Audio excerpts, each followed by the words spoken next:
Հանուն Հոր և Որդու և Ոգուն Սրբո ամեն։ Սիրելի ավանդացյալներ, այսօր 52-րդ կիրակին է և օրվա աստվածաշնչական ընթերցանությունը վերցված է Լուկաս ավետարանի 13-րդ գլխի 1-ից մինչև 9-րդ համարներից, ուր ավետարանիչ մեզ է ներկայացնում մեր Տիրոջ և Փրկիչ Հիսուս Քրիստոսի աստվածային հետևյալ խոսքերը, որ Քրիստոս իր շուրջ հավաքվածներին քաջալերում էր, խոսում էր նրանց հետ ապաշխարության և ապաշխարության կարևորության մասին, եթե նրանք ուզում են ժառանգել երկնքի արքայությանը։ Այդ ժամանակ, քանի հոգիներ մոտենալով Քրիստոսին, պատմում են նրան այն գալիացիների մասին, որ երբ զոհ էին մատուցանում, սպանվում են Պիղատոսի ձեռքով, և այդ սպանվողների արյունը խառնվում է իրենց մատուցած զոհի արյան հետ։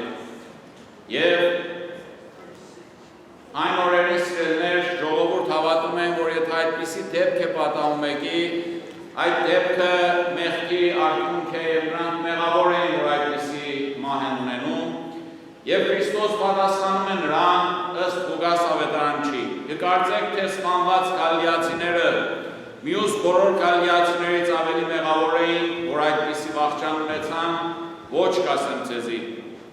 որ եթե չապաշխարեք, դուք բոլորը տալ նույնպես պիտի մեռնիք։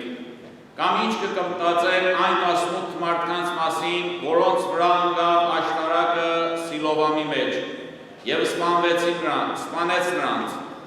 Նրանք ավելի անցավոր էին, քան Երուսաղեմի բոլոր բնակիչները, ոչ կասեմ ձեզի, որ եթե չապաշխարեք, բոլոր տան նույնպիսի պիտի մեռնիք»։ Սիրելի ավանդացյալներ, Աստված մարդկության միշտ առիթ է տալիս, որպեսզի դարձի գալով փրկվեն իրենց մեղքի կապանքներից, ժառանգելու համար երկնքի արքայությունը։ Քրիստոս իր շուրջիներին պատմում է նաև հետևյալ առակը, որ մի մարդ իր պարտեզի մեջ թզենի է ցանում և 3 տարի ամեն անգամ երբ գալիս է, որ պտուղ պոկի այդ ծառից, թուղթ քաղի այդ ծառից, տեսնում է, որ պտուղ չունի, կանչելով պարտիզպանին, ասում է, այս 3 տարի է, որ գալիս եմ և այս ծառը պտուղ չունի։ Այդ ծառը անիր իր տեղից և կրակ նետիր, որովհետև անտեղին տեղ է գրավել, և պարտիզպան ուզում է Տիրոջից, որ 1 տարի ևս առիթ տա, որ նա ծառի շուրջը փորի, պարարտացուցիչ ավելացնի և ասելով, որ հավանական 100 տարի որ կաս, պտուղ ունենա և կարողանաս թուզ քաղես այդ ծառից։ Այս առակում սիրելիներ, պարտեզի Տեր ինք Աստված է, ծառը ժողովուրդն է, հրյա ժողովուրդը և պարտիզպան ինք Քրիստոս։ Թզենին, որ պտուղ չուներ և անտեղի տեղ էր գրավել և որևէ օգուտ չէր ասացնում իր շրջապատին, բացի այդ, որ դեռ վնաս էր ասացնում և պատճառ էր մյուս ծառերի աճմանը, պետք է տեղից հանվեր և կրակ նետվեր։ Նույնը վերաբերում է ժողովրդին սիրելիներ,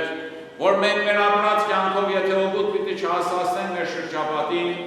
եթե մենք չի պիտի օգտակար լինենք մեր շրջապատին, ճիշտ այդ թզենու նման պիտի հանվենք և կրակ նետվենք։ Բայց Աստծու ողորմության դուռը բաց է բոլորիս առջևը։ Աստված առիթ է տալի մեզ,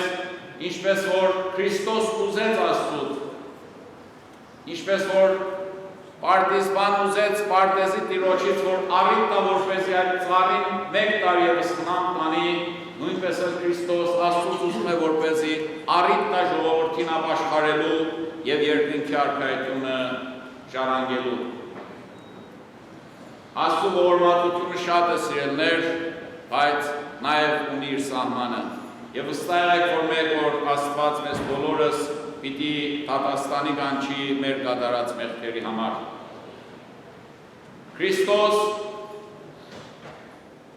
Քրիստոսի տված պատկանը սիրելիներ 2000 տարի առաջ նույնն էր, ինչ որ այսօր է։ Ապաշխարության կարևորությունը մեր կյանքում և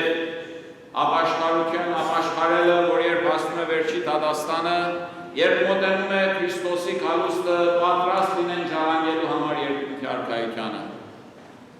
Երբ կա Քրիստոս, արդեն ուշ է ապաշխարության համար։ Մենք ևս աղոթենք և ուզենք Աստծուց, որ մեզ ավելի ժամանակ տա ապաշխարության։ Սիրելի ավետացյալներ, միայն խոսքով ապաշխարելը բավական չի երկինքի արքայությունը ժառանգելու համար, այլ մենք մեր գործով է, որ պիտի ցույց տանք Աստծուն, որ փորձում ենք ճիշտ ընթացքով և հավատքով ապրելու և ժառանգելու հավիտենական կյանքը։ Ինչպես պիտի մենք ժառանգենք հավիտենական կյանքը, սիրելիներ։ Հարստություն դիզելով այս աշխարհում, մեր բանկային հաշիվների մեջ գումարները բարձրացնելով, շենքեր գնելով, քիլոներով ոսկի առնելով, համալսարաններ ավարտելով, ոչ սիրելիներ։ Այդ բոլորի կողքին մենք պիտի օգտակար լինենք մեր նմաններին։ Մենք պիտի չմոռանանք բոլոր նրանց, ովքեր կարիք ունեն մեր օգնությանը։ Այդ օգնություն կարող է լինել նյութապես։ Կարող ենք մենք բարի խրատով մեկ-մեկի կյանքը փրկել։ Մենք ճիշտ ուղղություն տալով մեկին նրա իր կյանքի մեջ տնենք ճիշտ ընթացքի մեջ։